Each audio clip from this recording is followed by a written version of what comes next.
Ça fait plaisir, la nouvelle génération connaît pas ce banger qui est Hot Shot 2. Oh bah c'est normal, les nouvelles générations ne connaissent pas. Il y a beaucoup de choses qu'elles ne connaissent pas.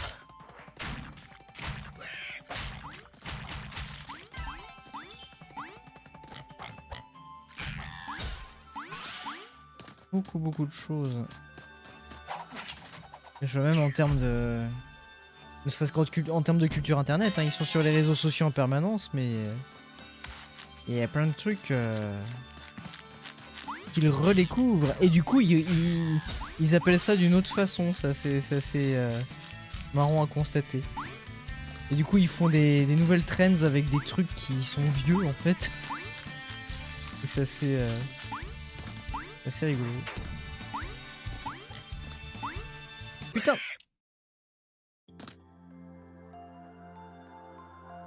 Quand j'aurai des gosses, ce sera Dragon Ball et Hot Shot tous les soirs.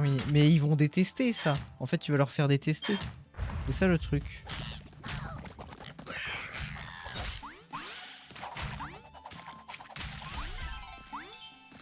Si le daron ou la daronne il dit qu'un truc est cool, c'est que c'est nul. C'est ça le truc. Comment Ah d'accord. Ah.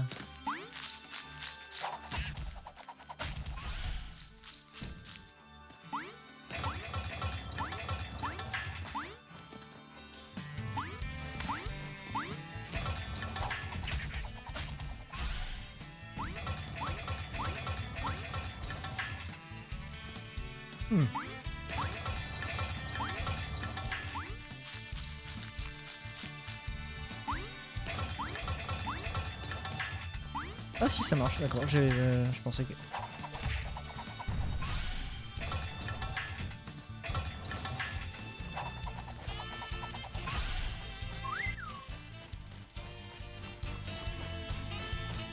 American Psycho par exemple, le film est sorti avant leur naissance. Ah mais même c'est pas parce que des trucs sont sortis avant ta naissance que tu connais pas. Non, je pense que c'est juste que c'est un problème lié aux bulles algorithmiques et aux réseaux sociaux, c'est-à-dire sur internet maintenant on n'encourage plus la curiosité. Rien n'est fait pour que tu découvres des trucs par toi-même et que tu t'intéresses à des trucs, c'est plus les algos qui vont te balancer ce qui est en tendance ou des trucs comme ça, et du coup je pense qu'il y a toute une nouvelle génération qui fait sa culture à travers les réseaux sociaux et du coup qui passe à côté d'énormément de trucs ou qui va apprécier des trucs sans savoir les refs exactement, et du coup qui va développer de nouvelles refs par rapport à ça. Voilà, sans connaître les bails et tout, et enfin c'est un peu chelou. J'ai l'impression des fois qu'il y a un petit peu un truc hors du temps, hors du reste. C'est assez étrange à constater en fait. Je sais pas comment dire. Et je le vois hein, tous les jours dans les commentaires, dans les trucs. Il y a vraiment une façon de consommer la culture vraiment complètement différente d'avant. Mais voilà, parce que maintenant il y a vraiment une espèce d'automatisme, t'attends de la part des plateformes qui te le proposent, et pas forcément que des trucs sur les réseaux sociaux, mais c'est aussi pour tout ce qui est le cinéma, avec les plateformes de streaming et de VOD, t'attends que ce soit dans le catalogue quoi. Et puis c'est même pas parce que c'est dans le catalogue qu'il faut que ce soit mis en avant par la plateforme pour que ça t'intéresse. Enfin tu vois, il y a plein de trucs comme ça, il y a une espèce de... d'atrophie de la curiosité, je trouve. C'est assez... Après, ça empêche pas du tout les jeunes générations de développer leurs propres trucs et de créer tout un tas de trucs farfelus et tout. Mais par exemple, tu vois, Skibidi Toilette, c'est un truc qui cartonne chez les jeunes, alors que clairement, c'est complètement un machinima ou un source filmmaker, les trucs qu'on pouvait voir dès le début des années 2000 sur internet. C'est complètement dans la même veine. Ça réinvente rien du tout, voilà, ça ressemble à tout ce qu'on a pu voir nous avant sur internet, c'est clairement ça, et les jeunes ça leur matrixe la tête. Parce que ils ont pas accès à ce vieil internet, à ces vieux trucs, à ces machins, parce que c'est plus dans les algos, enfin c'est pas dans les algos, ça leur est jamais proposé. Et des fois tu vas voir un vieux même qui va revenir, comme le Josh Hutcherson Whistle là. Et voilà, et ils vont découvrir le bait and switch à partir de ça. Ils connaîtront pas le Rickroll ou le Duckroll ou des trucs, enfin même ça, le Duckroll, il y a très peu de gens qui connaissent de base, mais voilà, il y a plein de trucs comme ça qui se refont nouvellement, il y a plein de trucs qui trouvent une nouvelle appellation. Par exemple, le short que je prépare pour demain, c'est sur le Goofy, entre guillemets, qui n'est ni plus ni moins que le nouveau terme pour dire what the fuck, shitposting ou dank meme ou même ironique ou des trucs comme ça. Mais eux, ils connaissent pas ça, les nouvelles générations. Ils connaissent pas le shitpost, enfin ils le connaissent sous l'appellation Goofy. Et c'est tout un truc, enfin c'est assez... c'est comme s'il y avait une culture parallèle en fait, quoi. Qui se développait en méconnaissance totale de ce qui avait été fait avant. Alors que la culture web, elle a qu'une vingtaine d'années, quoi, à tout péter, quoi. C'est ça qui est le plus matrixant, c'est-à-dire que c'est une culture balbutiante encore et qui est très méconnue et très obscure pour la plupart des gens. Et il y a déjà des trucs qui sont enfouis dans les algos, dans Internet profond, entre guillemets, et qui fait que les gens redéveloppent les mêmes trucs en fait qui ont déjà été développés dans les années 2000-2010, quoi. C'est assez étrange. Il y avait une trend TikTok, ce film. Tu parles d'American Psycho, mais American Psycho c'est parce qu'il y a énormément de mèmes dessus en fait. Et du coup c'est des mèmes qui ont traversé les plateformes et les générations et qui du coup en fait les trois quarts des trucs quand ça arrive sur TikTok c'est vraiment un monde à part parce qu'en fait tous les plus jeunes c'est par là qu'ils commencent Internet en fait. Ils commencent par TikTok. Bon, avant il y en avait qui commençaient par Instagram et Snapchat, maintenant c'est par TikTok. Mais déjà commencer par Instagram et Snapchat c'était un prisme algorithmique très précis qui déjà commençait à remodeler la culture web d'une certaine façon et avait pour conséquence ce dont je parle, de développer une culture parallèle entre guillemets, quoi. Et ignorante de tout ce qui avait été fait avant. Et là c'est pareil avec la nouvelle génération sur TikTok. C'est leur porte d'entrée sur internet, c'est ça. Et du coup il y a beaucoup de vieux trucs qui sont repris sur TikTok et vu que sur TikTok tout est très obscur, rien n'est expliqué, rien n'est... Et tu peux pas trouver les choses, enfin, c'est très opaque comme système de navigation et de recherche. Rien n'est fait pour que tu cherches les trucs et que tu t'y intéresses. Tout est fait pour que tu te laisses driver par l'algo. Donc il y a plein de trucs, dont les mêmes American Psycho qui sont reportés sur cette plateforme. Et il y a toute une génération qui peut découvrir les mêmes American Psycho comme ça, sans connaître le film et sans connaître les anciens usages des mêmes, ou même l'usage qui en est fait, et développer un nouvel usage. Par exemple avec les mêmes de l'Ohio. Voilà, il y avait tout un délire avant TikTok avec l'Ohio qui a été transformé complètement sur TikTok parce qu'ils avaient aucune connaissance de ce background, mais ils ont juste compris que Ohio c'était des trucs un peu bizarres, un peu what the fuck, un peu chum, où c'était rigolo de dire que ça venait de l'Ohio quand c'était complètement bizarre, quoi. Et donc du coup ils ont redéveloppé, ils ont redonner un autre sens au même. Mais du coup, c'est vraiment... Moi, je trouve que c'est un peu... Pas dangereux, mais c'est un peu... Ça crée une culture à part, en fait.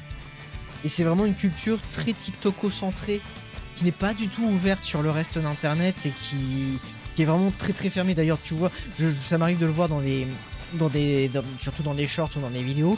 Des gens qui vont réagir à un mème dont je parle, qui est cross-platform, qui est vraiment propre à Internet en général, et ils vont associer ça à TikTok. Mais c'est TikTok avant tout. Internet, pour la plupart des jeunes actuels, c'est TikTok. Et peut-être Snapchat, Instagram. Mais voilà, c'est un peu triste de se dire que c'est plus limité qu'à ça maintenant. Donc pour qu'un truc marche maintenant, il faut qu'il passe par ces plateformes là, et voilà, c'est un peu spécial. Moi je suis pas forcément fan, donc j'aimerais bien arriver à toucher les gens qui sont avant tout sur ces plateformes là pour pouvoir leur faire comprendre qu'Internet c'est beaucoup plus large et il y a tellement de trucs à avoir à côté que les réseaux sociaux et les 2-3 plateformes là, enfin voilà, quoi. Mais bon, c'est un vieil internet, c'est un internet qui n'a plus cours hein, maintenant. Hein, et voilà, c'est comme ça quoi. C'est assez étrange. Attendez, je lis parce que l'autre avec Cézanne il me fait chier. Salut monsieur cochon, c'est pas vraiment bonjour, tu es bien, sympa casser cette caisse pour moi. Pas du tout reconnu. Et Popol, c'est moi, Jean. Qui? Le mec aux cheveux bleus. Ah super, le mec aux cheveux bleus, eh bien, on peut dire que tu as changé. Ce nouveau bras me plaît beaucoup. Tu pourrais casser, c'est bien, machin, ouais. On va casser. Voilà. Je vous lis après. Merci mon pote. Et pourquoi étais-tu enfermé dans cette cage? Je sais pas du tout, je suis tombé dans un coup dans ce piège. Merci encore à plus. Ouais, va-t'en. Voilà, le bruit d'elle est insupportable. Attends. Ah, merci pour la petite corde. Vous disiez quoi? C'est assez étrange, un point et en même temps, je me demande si d'une certaine façon ce n'est pas pareil pour nous par rapport à la culture de nos parents. Alors moi je parlais de la culture même à proprement parler, hein. Je parlais pas de...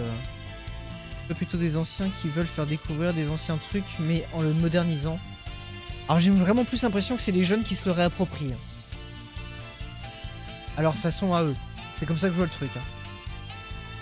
Tu me fais penser une discussion avec une amie qui a quasiment 20 ans de moins que moi. En parlant à la base de pourquoi je n'arrivais pas à accrocher à Harry Potter, m'a fait me rendre compte en le défendant sur mes critiques au fait Harry Potter. Oui c'est ça, tout à fait. Ah mais ça c'est des trucs, enfin moi enfin moi c'est acquis dans mon mode de voir les choses. C'est pour ça que je juge pas quand effectivement et j'ai souvent dit aussi Harry Potter ça me parle pas du tout, mais j'ai complètement conscience que c'est effectivement comme tu le dis le Star Wars d'une génération quoi. Et c'est complètement ça. Hein. J'avoue, j'ai un gros décalage culturel avec mes collègues des arts qui sont quasiment que sur TikTok. Et là, on est sur autre chose. Alors, moi, je parlais pas de la culture populaire, je parlais plus de la culture internet.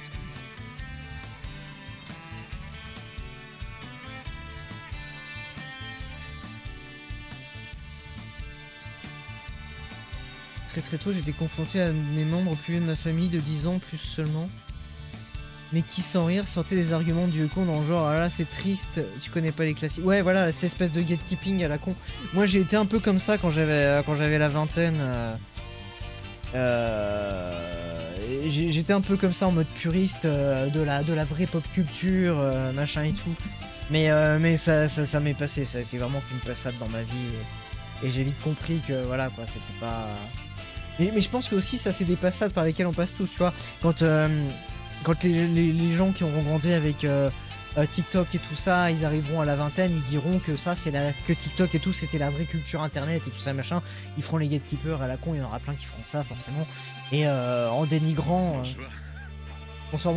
En dénigrant les trucs qui sont dans leur actualité, dans la jeunesse de la prochaine génération. Quoi.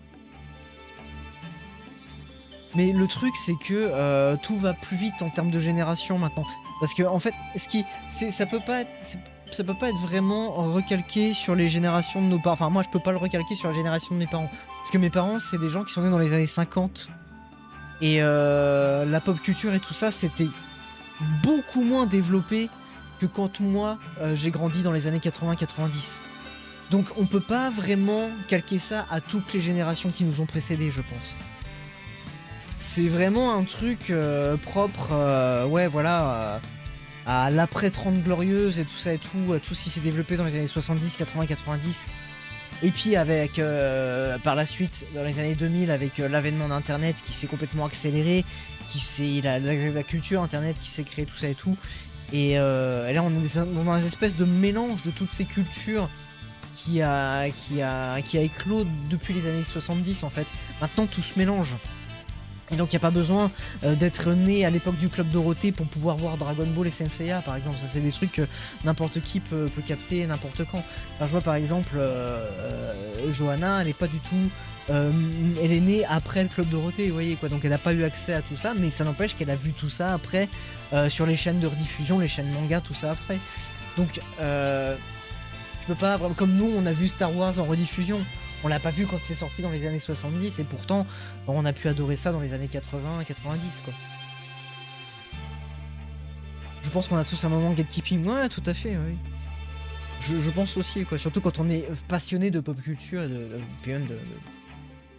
cinéma ou de choses comme ça, d'audiovisuel en général. Et voilà, et on arrive tous, comme tu dis Ragnail, à un moment de notre vie, et c'est souvent entre 20 et 30 ans, voire même peut-être après. Il y en a c'est plus ou moins jeune, mais voilà, on va dire qu'on arrive forcément à un moment dans la vie où on se remémore avec nostalgie justement notre enfance, tout ça et tout, quand c'était mieux avant pour nous. Parce qu'on avait beaucoup moins de responsabilités, on avait beaucoup moins de choses à gérer, de problèmes d'argent, de travail, d'administratif, de documents, de tout ça et tout ce que vous voulez. Et donc forcément, on arrive forcément à un moment où on se réfugie un petit peu dans le avant. Et voilà, et c'est à ce moment-là, moi j'ai eu ce petit côté gatekeeping parce que je me suis réfugié un petit peu comme un doudou là-dedans. Parce que après, y a plein de trucs de la vie d'adulte qui font peur quand tu sors des études et tout ça et tout, qui sont très enfin voilà, c'est très déstabilisant, c'est très voilà, puis c'est de moins en moins accueillant au fur et à mesure que les années passent, qu'on va pas se le mentir, on va pas se le cacher, pardon, je veux dire. Les jeunes sont de moins en moins lotis au sortir des études pour se lancer là-dedans, hein. On est vraiment on les accueille pas à bras ouverts, au contraire, hein, on leur balance de plus en plus des sauts de merde en leur disant voilà, maintenant démerde-toi, si t'y arrives pas t'es qu'une grosse merde. Donc ça force pas à vouloir s'intégrer dans la société, et ça crée plutôt des envies de vouloir se réfugier de plus en plus dans ce qu'on aime, dans les passions, dans les hobbies, tout ça et tout, et ça peut être assez destructeur je pense d'une certaine façon, mais bon, ça c'est un autre débat. Mob culture était plus limitée, oui aussi avant on avait beaucoup moins, et maintenant c'est vraiment la course au contenu en permanence, hein. Il faut noyer les gens, accaparer l'attention de chacun, mais que ce soit sur internet, au cinéma ou sur les plateformes de streaming ou même dans la littérature, hein, c'est pareil, les bouquins qui sortent tout le temps, enfin c'est les mangas, tout ça et tout, la BD, enfin, on n'a jamais été aussi productif en termes de contenu, de divertissement, hein. Donc on est de plus en plus matrixé par tout ça, et c'est très difficile de faire le tri et d'arriver à s'en sortir. On devient vraiment aliéné par tout ça, hein. On devient aliéné par le divertissement, c'est fou. Je vois ma mère avec son caté pour voir Zoro, car le curé du village avait une télé. Ouais, tu parles du club de Dorothée, en plus d'être un truc qui a monopolisé internet, comme s'il n'avait existé que ça dans les époques très franco-centrées. Tout à fait, parce qu'en plus, même moi quand j'ai grandi dans les années 80, il n'y avait pas que le club Dorothée, il y avait plein d'autres émissions, et avant le club Dorothée on regardait d'autres trucs, mais c'est juste que c'est le machin qui a annihiler toute forme de concurrence, hein. C'était vraiment un monopole très fort, hein, le club Dorothée, fin des années 80, début 90, hein. C'est vraiment, ça a régné en maître sur tous les programmes jeunesse à la télé, quoi. Mais c'est vrai, avant on avait plein d'autres trucs qui diffusaient tout un tas d'autres trucs qui ont été récupérés par le club Dorothée après. Mais moi j'ai commencé sans le club Dorothée, puisque ça arrivait dans les années 88, 89, je crois, un truc comme ça. Donc tout ce que je matais avant, c'était pas ça, quoi.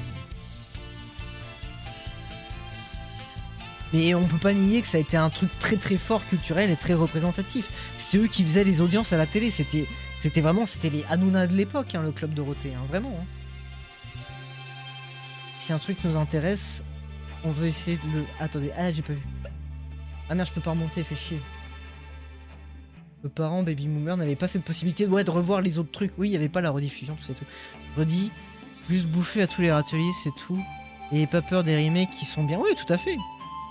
Ça aussi pareil, j'étais très puriste à une époque, ouais l'original c'était mieux, tout ça et tout, alors qu'en fait non, enfin, puis même je comprends qu'il y en ait aussi qui hurlent quand il y a des adaptations qui ne respectent pas leurs comics ou leurs mangas préférés, tout ça et tout, mais il faut se dire les gens qu'après ça n'enlève rien aux matériaux de base, on peut toujours consommer les matériaux de base, c'est un truc en plus, comme les remakes de jeux vidéo, tout ça et tout, ça n'enlève rien, vous avez toujours accès aux trucs de base, c'est juste un truc en plus qui peut peut-être plus convenir à d'autres gens, faire découvrir le truc, enfin voilà quoi, puis même peut-être des fois être mieux que l'original aussi, objectivement parlant.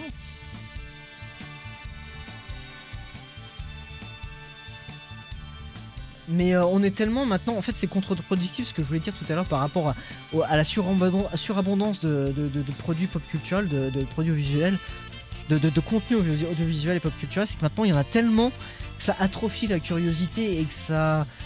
Tu vois un film, c'est bon, allez, tu passes à un autre que tu as envie de voir, mais tu vas plus, Moi je sais pas si c'est mon âge ou si c'est propre à tout le monde, mais je suis moins en mode, peut-être parce que j'ai moins de temps aussi, mais on est peut-être moins enclin à se dire ah putain ça m'a plu ce film, je vais me faire la filmographie du gars.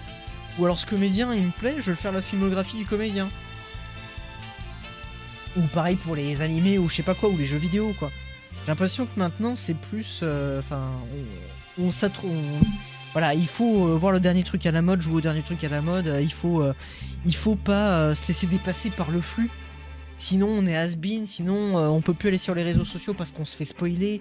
Enfin il y a plein de trucs comme ça qui nous rendent fous quoi.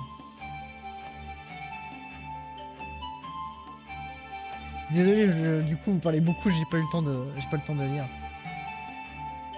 Je suis pas objectif car je n'ai pas connu Club Dorothée, mais là comparé à Nouna ça fait quand même mal. Non mais je parlais en termes d'impact sur le public de la télé. Et sur le PAF aussi en lui-même, parce que c'était eux qui faisaient les plus grosses audiences. Et c'était vraiment le truc, hein. Le Club Dorothée, il y en avait le matin et l'après-midi, hein. C'était vraiment tout le temps. Hein. Et le week-end, et tout ça et tout. Hein.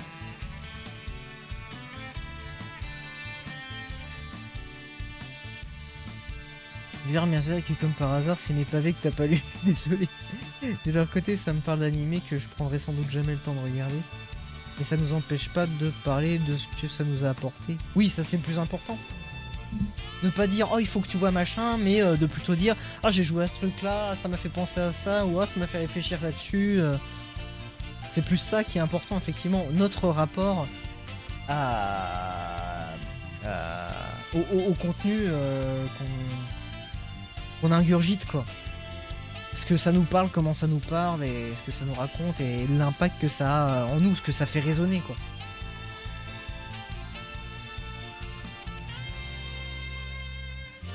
Tout à fait, Tanguy, je suis d'accord avec toi. On sait une partie de la filmo de Jackie Chan, et on l'a regretté dernièrement. Ouais, dans les premiers films, il y a des trucs... J'ai pas tout vu non plus, mais dans les premiers films, il y a des trucs un peu chiants, quoi. Et puis même dans les derniers trucs qu'il a fait aussi, il y a des trucs...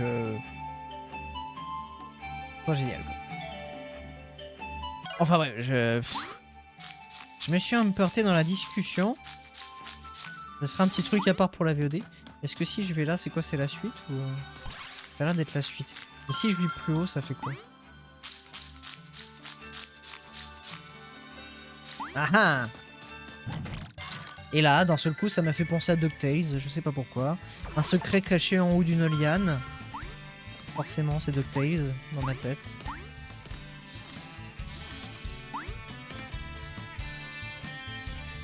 Surtout les derniers, ouais, c'est surtout les derniers, ouais, je suis d'accord. Autant oui, c'est vrai que même s'ils étaient un petit peu bizarres. Putain, que là, il s'est fait exploser. Ah! Même s'ils étaient tous assez inégaux en termes de réal, les premiers autant, mais il y avait quand même voilà, les vrais chorés, le bon combat et tout ça quoi.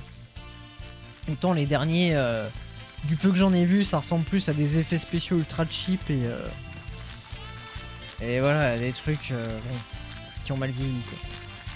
Alors qu'ils sont plus récents. Et avec mon meilleur ami, on s'est un peu mutuellement matrixé à cause de ça. Vu que plus jeune, on passait notre temps à dire faut que tu joues à ceci ou cela. Aujourd'hui, on est obligé de se rappeler qu'à chaque fois, pour me jurer, je te le vends pas, juste je te parle. Ah d'accord, je peux pas. C'est chiant ça.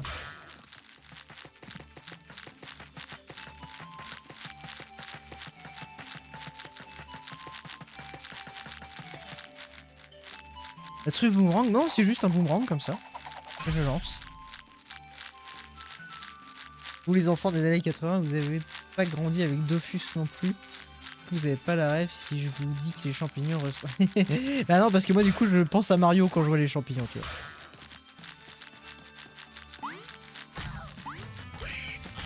Et je pense que de base la rêve c'est plutôt Mario. Vu le bruit qu'ils font. Et je pense que dans Dofus la rêve fait pour Mario aussi. Parce que Dofus c'est beaucoup inspiré. Parce que c'est des gens nés dans les années 80 hein, qui ont fait Dofus, les gens. Les gens de mon âge. Hein. D'ailleurs, je ne connais pas Dofus, certes, mais ça m'a pas empêché d'apprécier Wakfu.